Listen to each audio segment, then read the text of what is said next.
Next topic of this lecture is rotation with constant angular acceleration. हमारी जो angular acceleration है वो कब कांस्टेंट होगी, मतलब कब कांस्टेंट होगी या कब कांस्टेंट होगी या कब ज़ीरो होगी एंगुलर एक्सेलरेशन। वो उस केस में होगी जब हमारी बॉडी जो है वो यूनिफॉर्म एंगुलर वेलोसिटी से मूव करे। When body is in uniform circular motion.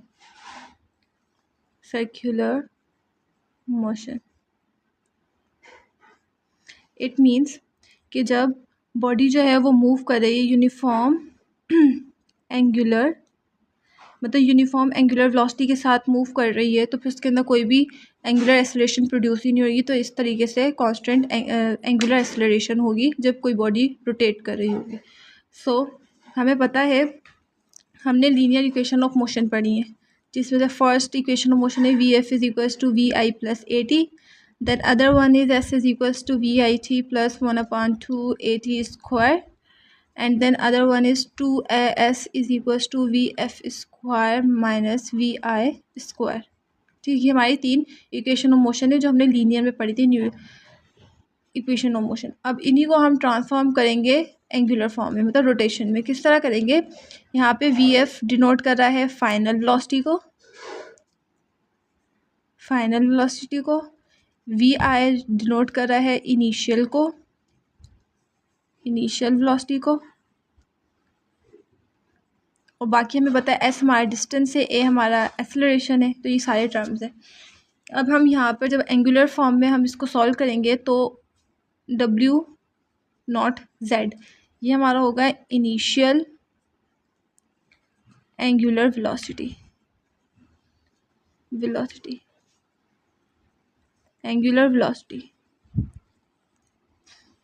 Along Z axis.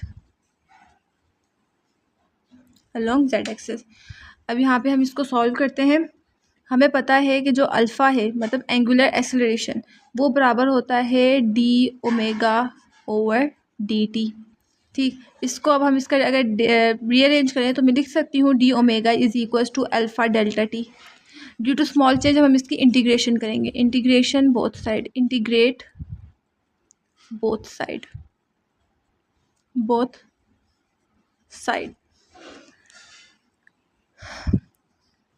Integration d omega is equals to integration alpha delta t. अब यहाँ पे हम लिमिट्स पुट करेंगे। इसकी जो इनिशियल लिमिट थी वो थी ओमेगा नॉट जेड, तो फाइनल है omega Z. Initial angular velocity थी ओमेगा नॉट जेड और फाइनल है ओमेगा जेड। इसी तरह जब वो टाइम इनिशियल वेलोसिटी थी जब उसकी, तो टाइम जो था वो 0 था, और अब जो है वो टाइम है टी। हम लिख सकते हैं यहाँ पे t इज इक्वल टू 0, और जब फाइनल वेलोसिटी थी तो टाइम हमारा t हो गया। अब हमने इसको डिफ्रेंशिएट करना है, फॉर्मूला करेंगे इसका। इंटीग्रेशन हमें पता है किस तरह फाइंड करते हैं, इंटीग्रेशन का फॉर्मूला है, वो कौन सा फॉर्मूला है, इंटीग्रेशन का फॉर्मूला है x is equals to x n+1 upon n+1 plus c। कोई भी कॉन्स्टेंट टर्म होगा उसका दोबारा से इंटीग्रेशन होगी। तो यह इसका है फॉर्मूला इंटीग्रेशन फाइंड करने का। अब यहाँ पर जो है वो हम इंटीग्रेशन फाइंड करेंगे इसकी इस तरीके से कि ये w हमारा इस तरीके से रहेगा। ठीक है, क्योंकि एक चीज़ बता दूँ आपको, किसी भी टर्म की इंटीग्रेशन अगर हो 1d की, तो 1dx, इसकी अगर इंटीग्रेशन हम फाइंड करें 1dx की तो वो 1 ही होगी। ठीक है, 1 ही होगी। अगर 11 होता है इधर dx तो उसकी भी 11 ही होती, मतलब जो टर्म होगा उसकी। इसी तरीके से अगर d की हम इंटीग्रेशन निकालें d ओमेगा, मतलब ओमेगा की इंटीग्रेशन, तो वो ओमेगा ही होगी। फिर हम क्या, इधर हम ब्रैकेट्स बनाएंगे, लार्ज ब्रैकेट्स यूज़ होंगी, और लिमिट्स इधर देंगे अब हम। ठीक है, is equals to alpha constant है, कांस्टेंट की कोई इंटीग्रेशन नहीं होती, t। अब हमें dt तो हमें पता है इसकी t ही होगी। अभी हमने कहा जो टर्म होगा उसकी वही इंटीग्रेशन होगी, t, और यहाँ पे t हमारा 0 है। अब हम इसमें लिमिट्स पुट करेंगे। लिमिट्स कैसे पुट करते हैं, अपर लिमिट्स लोअर माइनस करेंगे लोअर लिमिट्स में। अब जैसे अपर लिमिट्स हमारे पास क्या है, ओमेगा जेड, पहले हम ओमेगा की जगह ओमेगा जेड पुट करेंगे, फिर माइनस करेंगे, इसी की जगह हम पुट करेंगे ओमेगा नॉट जेड, ठीक, इज इक्वल्स टू अल्फ़ा। इसी तरह यहाँ पे भी ऐसा होगा, टी की अपर लिमिट क्या है, टी ही है, माइनस, लेकिन टी की लोअर लिमिट 0 है, इसलिए हम इधर 0 ही लिखेंगे। अब हम इसको सॉल्व करेंगे तो ये हो जाएगा, इधर साइड में मैं लिखती हूँ, omega z minus omega naught z is equals to alpha t. अगर देखा जाए तो इसकी कंडीशन कुछ उस तरह ही बनी है जिस तरह हमने सॉल्व की थी।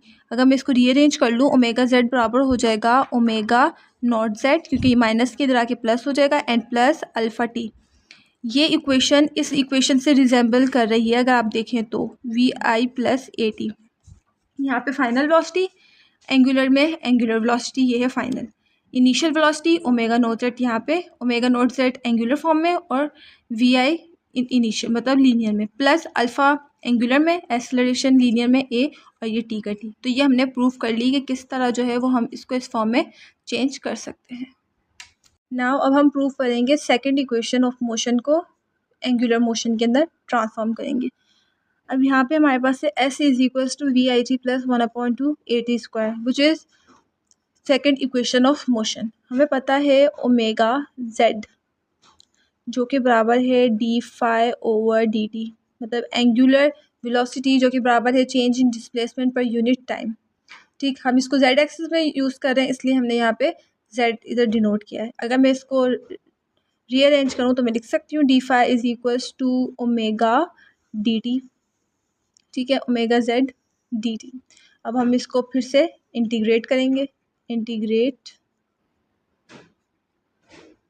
बोथ साइड, तो ये हो जाएगा d phi is equals to omega z d t, ठीक है, हम इस तरह लिख सकते हैं। अब फाई हमें पता है एंगल दो होती है, एक इनिशियल एक फाइनल। यहाँ पे अब हम लिमिट दे देते हैं, ये होगी हमारी फाई टू, ये होगी हमारी फाई वन, और ये होगी हमारा डी फाई, ठीक। यहाँ पे भी हमने लिमिट देनी है, लिमिट हमारी आ जाएगी यहाँ पे टी मतलब टाइम जब फाइनल था, तो ये 0 और ओमेगा जेड डी टी, ठीक। अब यहाँ पे हम लिमिट अप्लाई करेंगे। हमें पता है कि ओमेगा जेड जो है वो बराबर है, अभी हम प्रूव करके आए कि ओमेगा जेड बराबर है omega naught Z plus alpha t. ये है first equation of motion in angular form.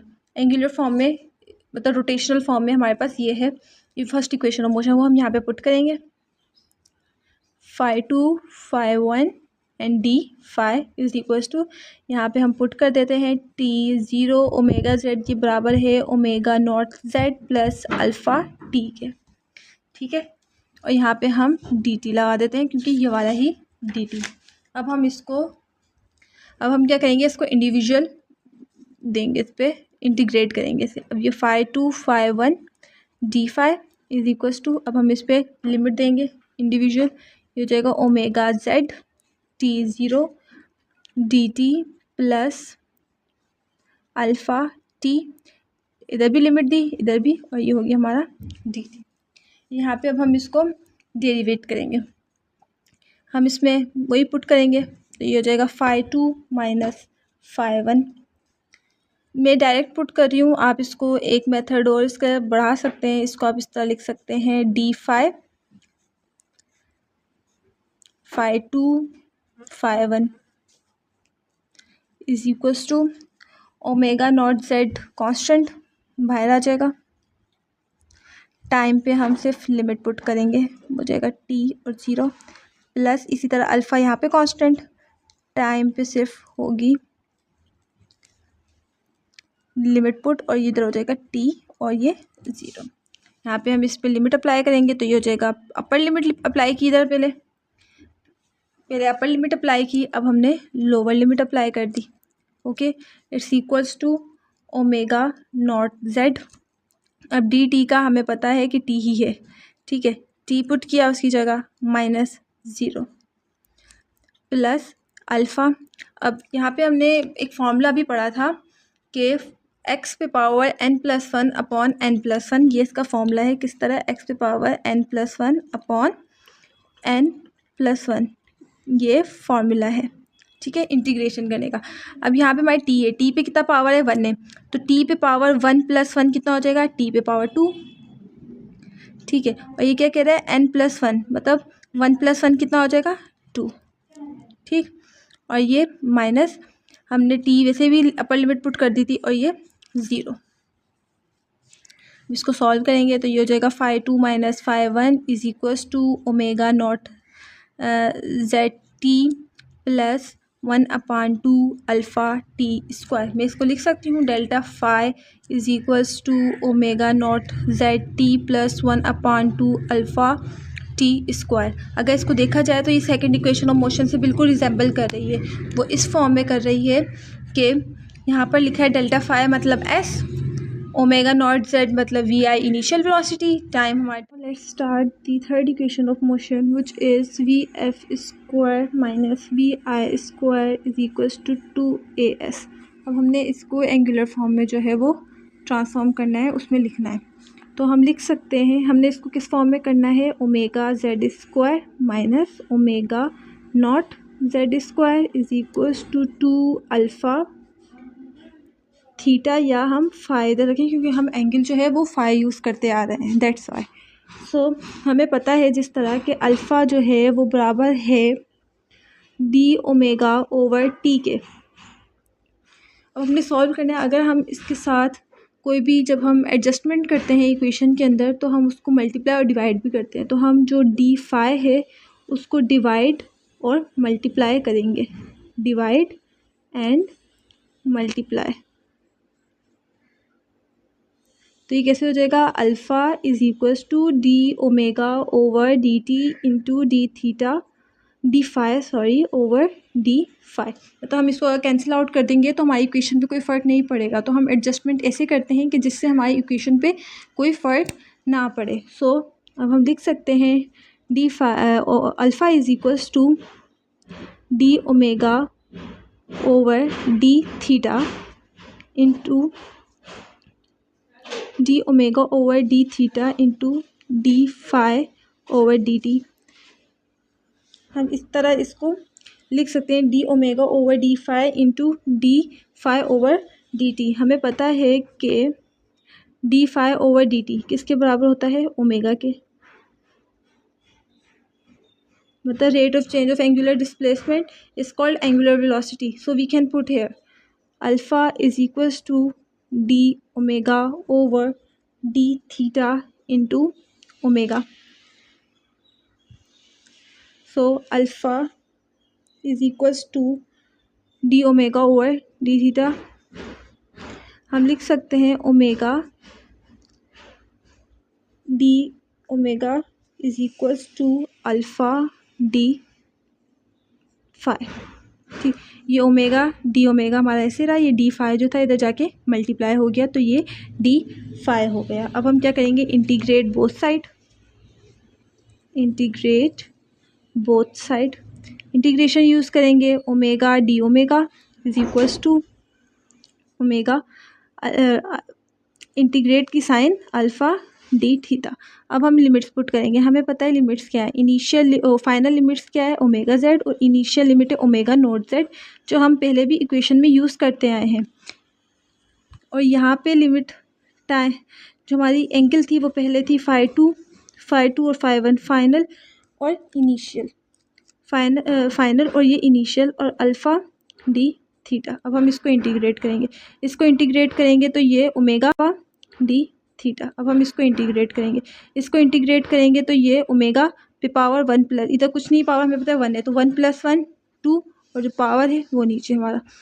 अब हमने इसको ब्रैकेट में बंद करके हम इस पर लिमिट लिख देंगे, omega naught z d omega is equals to alpha constant बाहर आएगा, limit d theta d phi का जो इंटीग्रेशन होगी वो फाई ही होगी, और यहाँ पे फाई 2 और फाई 1 ये हमने इधर पुट कर दिया।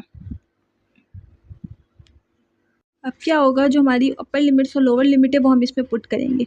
पहले अपर लिमिट पुट करेंगे जो कि क्या है omega Z square minus omega naught Z square over 2।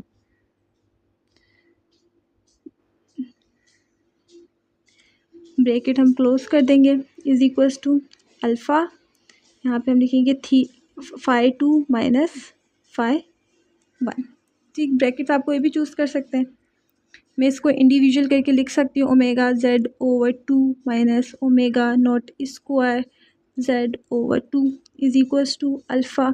इसको मैं लिख सकती हूँ फाई, यहाँ से अगर हम 1/2 कॉमन ले लें तो ये क्या हो जाएगा omega square omega Z square minus omega naught square Z is equals to alpha phi. So ये 2 यहाँ पे मल्टीप्लाई हो रहा है, वहाँ जाके यहाँ पे डिवाइड हो रहा है, वहाँ जाके मल्टीप्लाई हो जाएगा, तो ये हो जाएगा omega square z minus omega naught square Z is equals to 2 alpha phi theta. अब हम देख सकते हैं कि ये equation same as it is कैसी है, first equation motion, hence proved that